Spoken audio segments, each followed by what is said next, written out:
Welcome to Shadow Talk, a cybersecurity podcast powered by ReliaQuest, the leader in agentic AI security operations.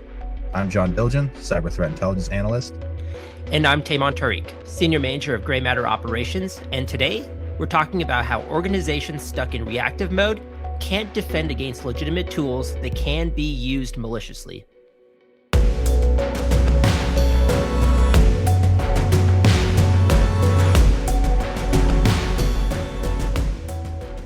All right, Tehman, we're starting it off with a question for you right away.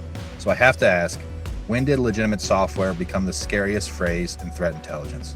And it's a really good question, John, and I think it's one that a lot of maybe even our audience doesn't think about when it comes to legitimate tools. But probably the moment we started seeing ransomware groups hit breakout in under an hour is when we started seeing these like already trusted IT tools start to be abused. Yeah, that's a really good point. And that really keeps me up at night because traditionally we've spent years building detection logic around known bad signatures, things like malware hashes and behavioral anomalies. And attackers really just stopped playing that game. Right. And attackers have moved well beyond that old idea of just like only looking for those bad signatures, those bad hashes, and same for like AV sources as well. Why spend all those numerous hours and days writing custom malware when you can just install something that's already commercially available and operate inside already defined trust boundaries? Yeah. And in February 2026, the campaign really highlighted this and made it concrete, as we had attackers using legitimate Windows screensaver files to silently deploy remote monitoring and management agents across multiple enterprises. They had difficult signatures to detect, no malware to block, just legitimate software doing unauthorized things. And what we learned is that standard detection models are very insufficient here. We build defenses with the focus of let's find the malicious thing, which is a very like needle in a haystack approach. But when the malicious thing has legitimate use cases, then we're extremely blind to the underlying threat. All right, Tehman. So go ahead and walk us through how widespread is this shift? And because we're not just talking about one specific campaign here, right? Exactly. We're seeing a very worrying trend here. Living off the land techniques have been adopted in many degrees by nearly all ransomware actors in 2025. Tools like PowerShell and PSExec are becoming increasingly common. And also, RMM tools are the perfect evolution of this strategy. Simple Help, Atera, AnyDesk, TeamViewer, you name it. These are all commercially signed, trusted by IT departments, designed for consistent remote access. Exactly what ransomware operators need. So what's really critical here is that you're not just talking about sophisticated 0 days in these tools, but we're talking about attackers using the exact tools that help desk use every single day. Exactly. And the data shows this pattern, and it's not just an outlier. There are like three converging factors that we've seen in 2025. The first one is that ransomware groups learned that legitimate RMM tools produce better operational outcomes than creating your own custom malware. And second, it's that MSP supply chain attacks escalated. Compromise one MSP's RMM platform, and then you access dozens downstream customers all at once. Yeah, and what you're really talking about there is that Dragon Force campaign where they were able to hit an MSP through the Simple Help vulnerability known as CVE 2024-57727. And then from there, they were able to pivot downstream, hitting customer endpoints, ultimately multiplying their blast radius. Exactly. And then the final one I wanted to mention is like the screensaver to RMM campaigns documented by RQ in February 2026 crystallized this pattern. Spear phishing emails led to a cloud-hosted Windows screensaver file that silently deployed an RMM installation. This is reproducible, it's scalable, and later stages are difficult to detect just by signature-based defenses. John, when you're analyzing these campaigns from like the threat intel side, what's actually happening in the kill chain? Yeah, so let's go ahead and break down the kill chain a little bit. And what's interesting here is that it's really elegant, or it's almost elegant in its simplicity. So it starts with initial access via spear phishing, as we often see. This email had a link to a cloud-hosted file using a service like GoFile. And this is an interesting note here that a lot of times these emails are able to bypass common security tools by linking that malicious file in a semi-legitimate tool like GoFile. From there, the users download a Windows screensaver file. Important to note for later in the episode that this is a .scr extension file. And the main trick around that file is that they are functionally identical to .exe files, as Windows treats them as executables. But users perceive them as low risk, and many application control policies exclude them. And John, in my experience, like many organizations have deployed App Blocker or like a Windows app control to block exe and MSI execution from user directories, but they don't typically include a lot of the files that you just mentioned. Yeah, and that's what's really worrying here. So picking back up with the kill chain, the user then executes that .scr file. It acts as a dropper, silently installs a remote RMM tool like Simple Health or Atira. The agent then establishes an outbound connection to the threat actor's infrastructure. And then from that moment, the attacker has persistent remote desktop access with file transfer capabilities and command execution, really identical to what authorized IT support already has. All right, so here's where the detection really fails structurally, because typically EDRs and SIMs are tuned for known bad signatures and behavioral anomalies. But the RMM agent is legitimate software. It's commercially signed, it's used by authorized MSPs or managed service providers, and there's no bad signature to detect here. The only distinction is intent. Did IT authorize this installation, or did an attacker? Signature-based systems cannot evaluate intent. They can observe the software running, but they can't adjudicate whether it's authorized. And even if you build those behavioral detections for like new service installations plus some sort of suspicious network connection, that data has to flow through the SIM ingest pipeline, right? It gets collected, it gets transmitted, parsed, then indexed before any rule actually fires. So that's like a multi-hour lag by design that we've seen in the industry for years and years. Yeah, and that's really growing as far as the speed of attackers. We know now that they can move laterally in 34 minutes on average. That time is now down from 48 minutes and was just released in our new 2026 ATR that we published yesterday. And by the time that alert surfaces, the threat actors have already been staged for encryption and exfiltration. So taking things back, the root cause is the detection model mismatch. Security operations are architected around reactive threat response, your typical things like alert triage, investigate, and contain. And this is tuned for known bad indicators. But the threat vector is known good software with unknown intent. Effective defense here really requires proactive governance. Things like allow listing RMM tools, monitoring for first-time installations, and auditing for suspicious outbound connections. This is key, and it's operational work that must happen before the attack, not during incident response. But here's the operational reality. 71% of security personnel report burnout from overwhelming alert volumes, many of which are false positives. So that proactive governance work that's really key, it never gets prioritized because teams are often consumed by reactive triage. So if signature-based detection can't see the threat and proactive governance never happens because everyone's drowning in alerts, what actually stops the next MSP-mediated ransomware blast radius? Well, that's what we're digging into after the break. Shadow Talk is brought to you by ReliaQuest, the global leader in AI cybersecurity. ReliaQuest helps enterprise cybersecurity teams contain threats in minutes with its agentic AI security operations platform, Gray Matter. ReliaQuest makes security possible for the most trusted enterprise brands in the world. Learn more at ReliaQuest.com.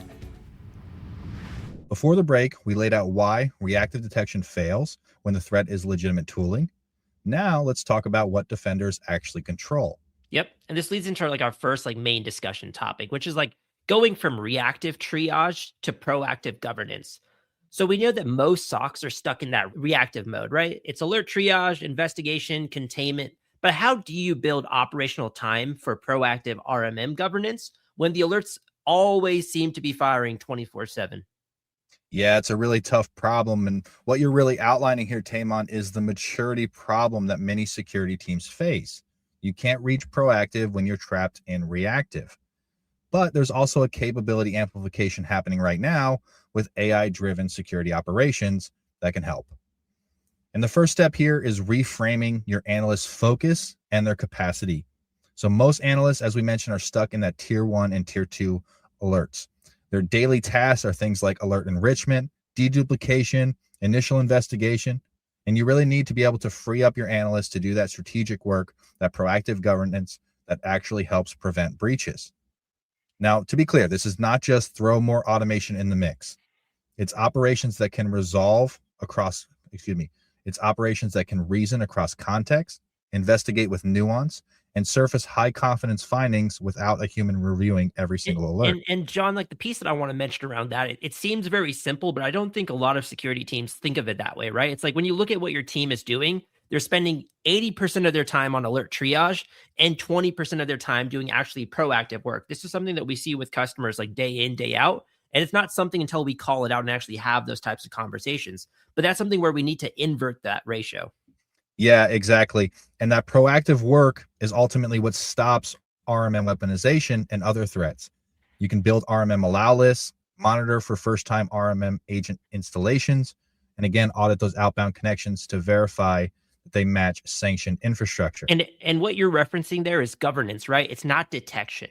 It requires knowing what's authorized before you can identify what's not.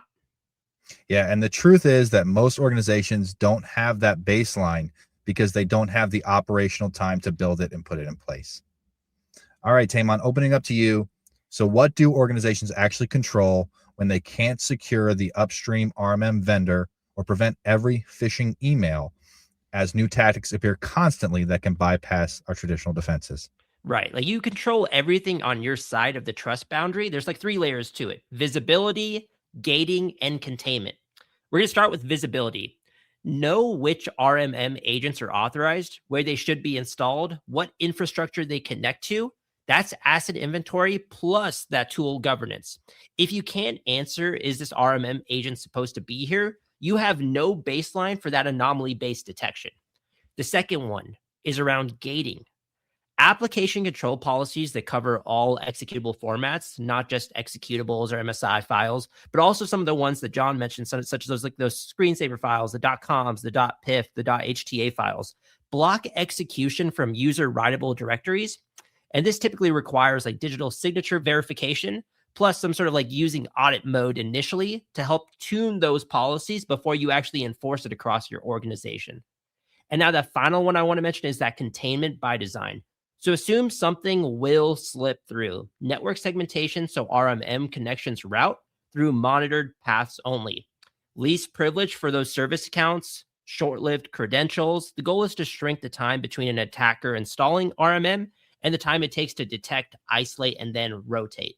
Yeah, I really love that third one, and I'm going to double down here because the control isn't preventing every single RMM installation. It's reducing the blast radius and accelerating containment when it does happen. Exactly. And you're designing for speed and scale. Like how fast can you detect? How fast can you contain? And can you do it across your environment for every entity and for every cloud instance as well? All right, so some really good points there. Let's shift the topic a little bit and talk about MSPs.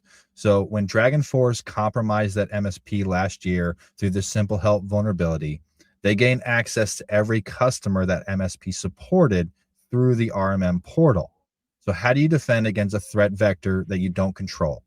Yep. And this is like a high risk threat. It's a scary one too, right? We've been calling it like an invisible supply chain risk. This is a pretty crazy stat here, John. So 28% of organizations experienced a cybersecurity incident from a third party in 2025. But most security teams have no visibility into which MSPs access their environment or what RMM platforms those MSPs use, as well as the patch status for those different types of platforms. So one key area here is like vendor security assessments, right? Whether it's those questionnaires, those SOC 2 audits, they're necessary to baseline for due diligence and contractual obligations, but they don't provide that operational visibility. They measure policies at a point in time only, right? They don't detect when an MSP fails to patch that critical vulnerability. Yeah, and so the DragonForce Simple Health exploitation, a key point here is that the vulnerability was disclosed and patched. It was really just that the MSP did not apply the patch in time that really led to the downstream attack. Exactly, right? And no questionnaire could catch all that intel after the breach. You need both technical controls layered on top of contractual due diligence. Next piece I want to mention is like network segmentation for MSP access. Dedicated VPN tunnels with restrictive firewall rules, so real-time monitoring of MSP-initiated connections, privileged access management, so MSP credentials are short-lived and audited, helps kind of make sure that you have control of everything that's happening at the MSP space. Yeah, and that's a really important point. Basically, treat your MSP like you treat your cloud providers, zero trust, continuous verification, assume breach. And then that way, when they do get breached, you have the controls in place to really shut them down and buy yourself time to verify what's being done. Right. Trust but verify becomes verify constantly and over again. Sweet.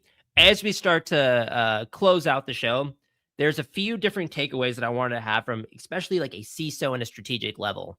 For security leaders, this is a portfolio allocation question. You're balancing reactive security spending, EDR, SIM, SOC staffing against proactive security investments, right? Think about application controls, RMM governance, detection, engineering capacity.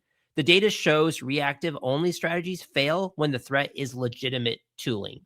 So the first one is that board accountability.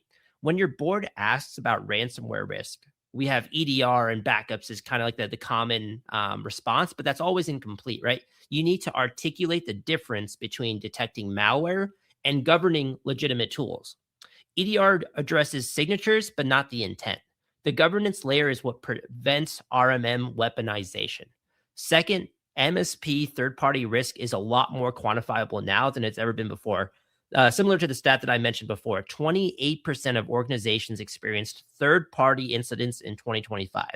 What's that mean? It means if your MSP has RMM access to your environment and gets compromised, you're already in the blast radius. So you need that visibility into your MSP security posture, not just those typical questionnaires, but we actually need those technical controls within your environment, such as network segmentation, connection monitoring, and that privileged access management. And the final one is the maturity path from reactive to proactive that requires operational capacity. If your SOC team is always drowning in alert triage, they'll never have the time to build out RMM governance. The investment question is, what enables your team to operate proactively? And the answer here is AI-driven operations that autonomously handle tier 1 and tier 2 work that creates that additional capacity. And the go-to action for leaders, so like the first thing that you want to do tomorrow morning is like pull up your MSP contracts and your security assessments. Identify which MSPs have remote access to your environment, what RMM platforms they use, and when those platforms were last patched. If you can't answer that, schedule a call with your MSP account managers immediately. That visibility gap is your highest priority against third-party risk. All right. Those are definitely some great recommendations for security leaders. Breaking it down for practitioners now, this comes down to building that proactive governance that most SOCs don't have. Start with RMM visibility, inventory every remote access tool in your environment, identify which ones are sanctioned, document who authorized them and what infrastructure they connect to. If you can't answer that question right now, you have no baseline for detecting unauthorized installations later that could be malicious. Second is going to be application control. Extend your policies beyond the .exe and the .msi files to include .scr, .com, .pif, .hta, all the executable formats that slip through the default configurations. You can initially use an audit mode here to really understand the impact a control policy like this might have. And from there, you can tune expectations to understand what that normal is in your environment and ultimately build that enforcement to then have this stronger security posture. Third here is going to be behavioral detections for new RMM installations. So EDRs and SIMs can surface new service installations, outbound connections to unusual destinations, registry modifications for persistence. But the challenge here is correlation, combining those signals with prevalence analysis and digital signature verification to reduce false positives. This requires detection engineering time, which is why that proactive versus reactive balance really matters here. All right, and for practitioners, first thing tomorrow morning, run an asset inventory query for those common RMM tools, things like Simple Health, Atira, AnyDesk, TeamViewer, Screen Connect. Identify which endpoints have them installed, and whether IT authorized those installations. If you find RMM agents that nobody can account for, that's your starting point for your investigation. All right, so wrapping everything up here, the moment your security stack can't distinguish authorized from unauthorized is the moment governance becomes your primary defense. If you're still architecting for reactive signature detection when the threat is legitimate tooling, you're not behind, rather, you're building the wrong thing. Now that's all for this week. Thanks for listening to another episode of Shadow Talk. If you'd like to get in touch, we're just an email away. You can send your questions to shadowtalk@reliaquest.com. Please don't forget to subscribe so you can get next week's episode delivered direct to your podcasting platform of choice. And we really appreciate it if you can rate and review Shadow Talk wherever you listen. It will make a huge difference and help us reach new listeners. We'll be back next week with another episode of Shadow Talk.